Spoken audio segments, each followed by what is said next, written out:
طاجين الزيتون من أبن الأطباق التقليدية الجزائرية، وصفة محبوبة عند كامل الجزائريين، ونحضروها في شهر رمضان المبارك. السلام عليكم ورحمة الله تعالى وبركاته. واش راكم خياتي العزاز؟ نتمنى تكونوا كامل بخير وفي صحة جيدة. اليوم رايحين نديرو طاجين الزيتون مع كورية الدجاج، يجي بزاف بنين ومن أروع ما يكون. تبعوا معايا الفيديو للأخير وما تنسوش تابونيو لاشين كويزين أمينة ديزات، وجامل الفيديو وتفعيل زر الجرس فضلا وليس أمرا. ونقولوا بسم الله. هنا حكمت كسرونة ورايحة ندير فيها كمية تاع الزيتون، الكمية تكون على حساب أفراد العائلة طبعا. نزيدوا له شرائح الليمون وكمية من الماء ونحطوه يغلي على النار. بعد ما يغلي الغلية الأولى وينشف شوية من ذاك الماء نصفيوه ونعاودو نغلوه للمرة الثانية بنفس الطريقة، ونصفوه ونخلوه بجاه. وهكا نكونوا تخلصنا من هذيك الملوحية الزايدة اللي فيه. من جهة واحدة أخرى نجيبوا لا كوكوط ولا طنجرة ونحطوا فيها شوية زيت ما نكثروش مع مغرف كبيرة زبدة، ونحطوا لي مغصو تاع الدجاج. انا درت لي كويس، نحطهم يتقلاو شويه على النار على الجهتين حتى يدوا اللون الذهبي.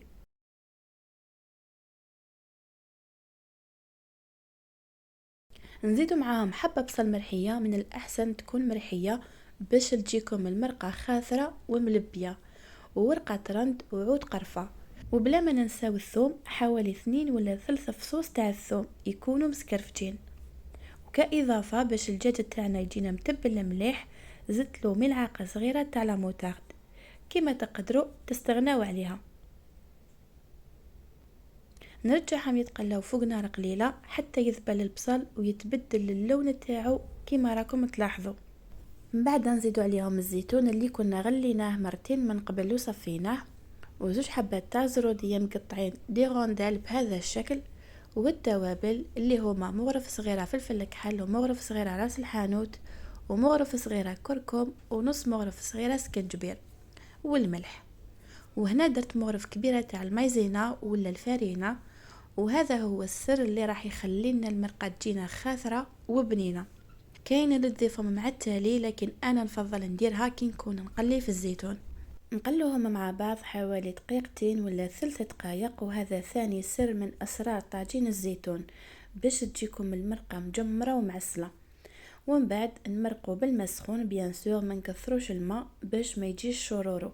قيس ما يولي قريب يتغطى الدجاج نحبسه، نحركوهم شويه ونغطوا على الطاجين تاعنا ونخلوهم يطيبوا بعقلهم حوالي 20 دقيقه. دركا نخدموا لي بولات تاع الدجاج. من جهه واحده اخرى حكمت اشوار، حطيت فيها نص صدر تاع الدجاج، شويه معدنوس والتوابل. نديروا نص مغرف صغيره فلفل كحل، نص مغرف صغيره سكنجبير، هذا مكان. شويه بصل كنت نحيته من الكميه اللي قليت بها الزيتون، حوالي ملعقه كبيره، وزوج مغارف كبار تاع لا شابلور.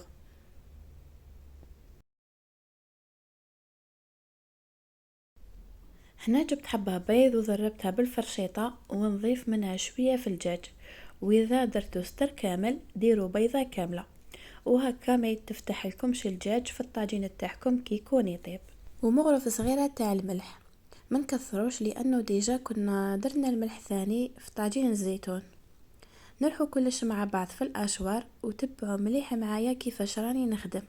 نرحي ونحبس ونعاود نرحي ونحبس باش يترحم مليح ذاك المغصو تاع الدجاج، وفي نفس الوقت ما نضغطوش على الروبو تاعنا. نجيبو ريسيبيون ونحطو فيه هذاك الدجاج اللي رحيناه، ونزيدو نعجنوه شويه كيما راه موضح امامكم في الصوره. تقدروا تعوضوا البولي بسكالوب مرحي ولا فيونداشي. ومن بعد نمسحوا يدينا بالزيت ونخدموهم دي بولات صغار، ويكونوا متحوفين بهذا الشكل حتى نكملوا كامل الكمية.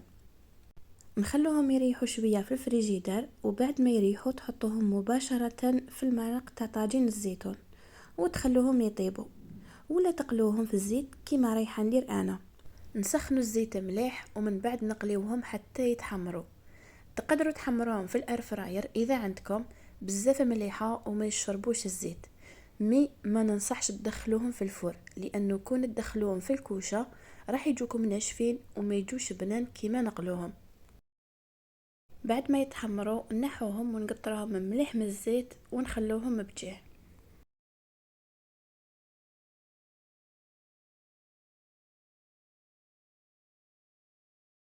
بعد ما يطيب الدجاج نحوه ونصفيوه في طبسي ونحمروه في المقلاة مع شوية زيت وزبدة، ولا حطوهم في سنيوة دهنوهم بشوية تاع المارغرين ودخلوهم يتحمروا في الكوشة اللي تكونوا شعلتوا عليها غير من الفوق.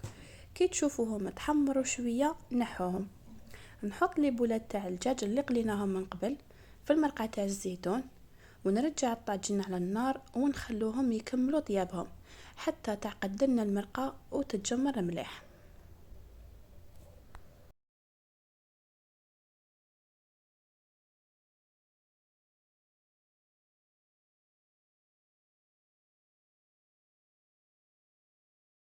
وهذا هو طاجين الزيتون بالدجاج اللي حضرناه مع بعض كما راكم تشوفوا، ويجي يقطر بالبنة.